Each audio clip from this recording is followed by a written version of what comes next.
Uh, Greetings to you all, and I want to welcome you today at the Ecumenical Centre at the Green Village, at the Ecumenical Centre, where I'm going to be having a very important conversation today with the Managing Director of Oikocredit, Ms Mirjam. Maybe at the beginning, you may want to give us a background. What were the motivations for the establishment of Oikocredit? Yeah. The idea of Oikocredit was born in 1968 at the annual gathering of the World Council of Churches, where at that point in time, like today, many things were happening across the world. There was the war in Vietnam, there was concerns about apartheid in the US and in South Africa. There were also concerns about the ever, I would say, improving and growing armor industry. And what actually was happening was that the churches, who actually had some excess liquidity also from the Diakonia, and they actually put it on deposit with banks, and then those banks financed actually all kind of injustice. And then at the World Council of Churches in Uppsala, they said, yeah, we need to do that differently. Can we actually mobilize our excess liquidity for good? And after 7 years of talks, Oikocredit was founded. And Oikocredit was founded with the mission to promote responsible investing, and with responsible investing, creating opportunities for people on low incomes in developing economies to really provide them an opportunity to become more resilient and really live a life of dignity. And that was the mission of Oikocredit back then. And till today, that mission is still valid. Can I ask how you have been working with churches since 1968? Have you seen your relationship working with churches shaping the way you think about investments? If you look at our, I would say, the way we operate, especially in the beginning, there were 88, I would say, very committed churches to help to shape our operations. And that grown from 1975 till about 2000 to about 400 churches, church-related organizations that really supported the mission of Oikocredit and provided us with capital, that excess liquidity I was talking about. But actually what was far more interesting is that a lot of the religious community, the people that went to the church, wanted to become active themselves. So it was not only the churches, but actually the people that actually got to know Oikocredit because of a leaflet that was actually put on the banks in the church, and said, hey, can I actually also on a personal note become an investor in Oikocredit, because it's a really sound and proper model that we can invest for good. We're not going there for the profit, but really first do impact, see where we can make a difference for the people. So in 1978, that resulted in the creation of what we would call support associations. And the word already tells us they were supporters of actually the mission that was tabled by the churches.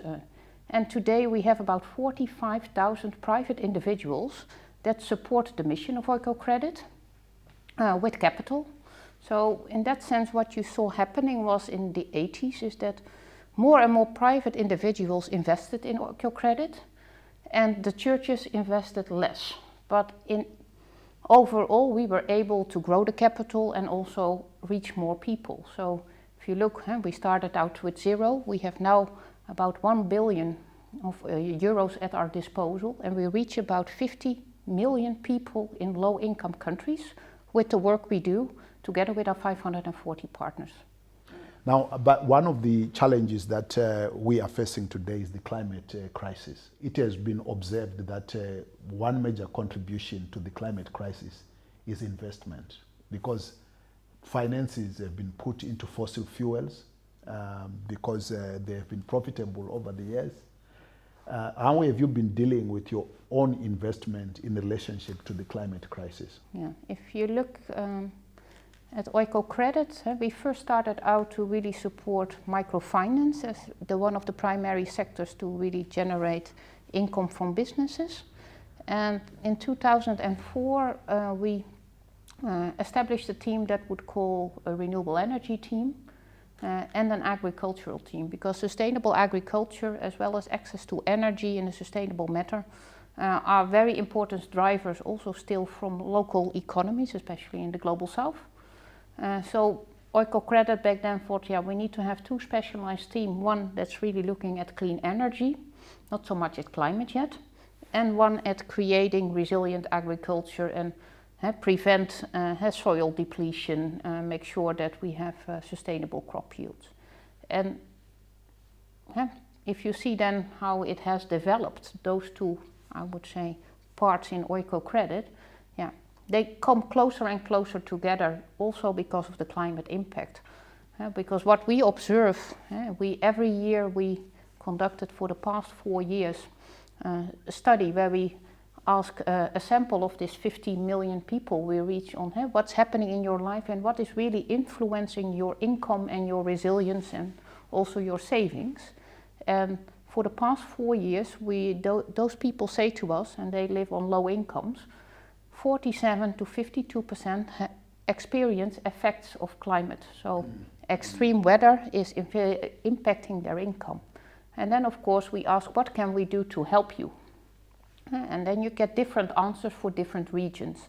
And then we look for, together with our partners, what can we do? So for example, in Kenya, with one of the microfinance institutions, their client said we actually need affordable financing solutions for water tanks, because we have some times we have excess water and of course a lot of droughts. So can we make a small product, kind of a leasing product where you pay in small installments for water tanks. So that's one very concrete example what we do to help financing, I would say, the climate. And this is a small bottom-up. We also do top-down initiatives, which is, for example, carbon.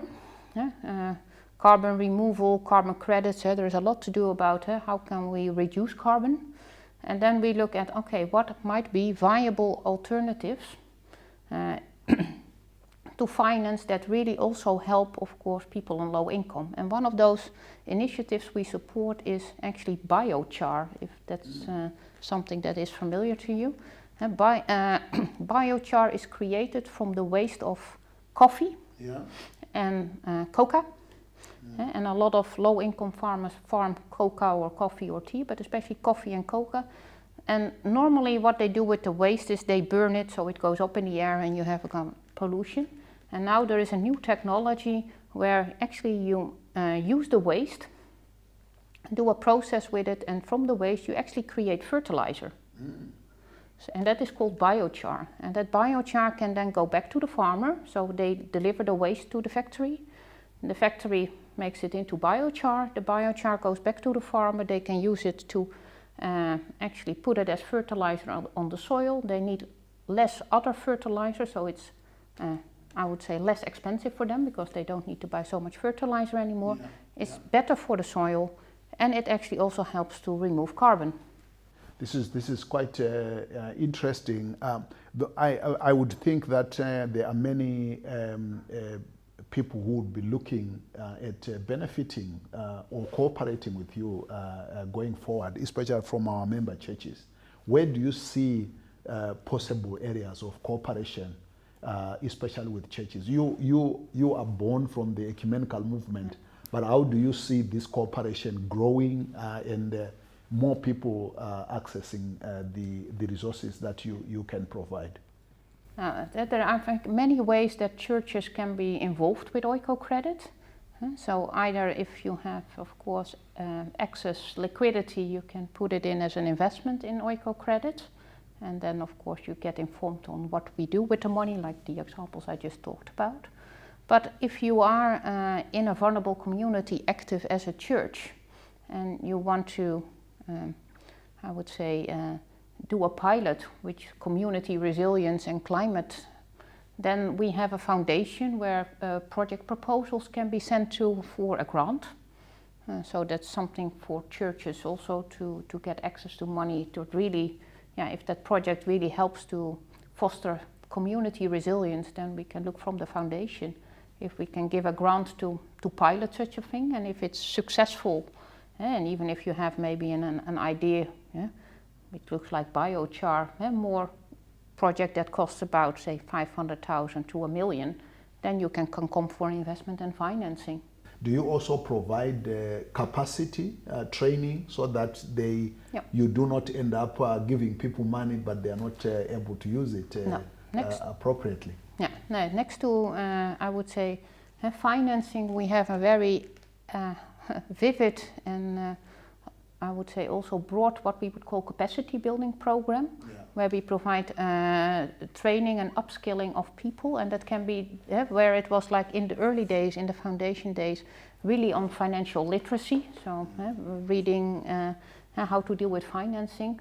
We now provide a lot of capacity building in terms of entrepreneurship, so how do you really build and run a business? But also in risk management. Again, for climate, there's also climate risk. How do you deal with that? How can you mitigate? Where do you need to observe? So that kind of training we give. We also look at what we would call the Young Entrepreneur Program, because I can imagine that there are young entrepreneurs in churches too, that really want to, they have a dream. And that are also the entrepreneurs we would like to help to really establish a business. Yeah. So I look forward to us developing this relationship, because we think that the work that WCC is currently doing on Ecumenical Diakonia, the work we are doing on climate responsible banking, the work we are doing in youth empowerment initiatives, all these aspects, but also the top-down issues that we are dealing with now at global level, as we are looking at the new international economic architecture, which is to try and advocate for a just international economic system. We think that these are areas in which we can work very closely with Oikocredit. I don't know what will be your parting words before we bring this conversation to an end. Yeah, now, from my perspective, I think it's also a very good moment in time to, I would say, strengthening the relationship between the churches, the World Council of Churches, and also the members of the churches itself and Oikocredit, because many of those members are either potential investors or potential, of course, young entrepreneurs we can support. And it's actually sad to say maybe, but it's a perfect timing, because I do think that if you look at the status of the world nowadays with the poly crisis, whether it's climate, it's unrest, I think there is unfortunately still a lot of work to do in terms of, I would say, coming to a more just society and ironing out the inequalities that are still here. And I think, the 50th anniversary, which is upcoming for Oikocredit, and I really would like to also take the opportunity to invite the World Council of Churches to come next year to our 50th anniversary and really, I would say, be proud of what we have achieved together already for 50 years, but also look in the future how we can do that even better going forward. Thank you. It's a great year for many anniversaries, and I think this will be a very important ecumenical anniversary to celebrate together. So we look forward to that. Thank you very much Thank you as well for coming here and for sharing the work that you are doing, and we look forward to deepening our relationship. So, thank you very much.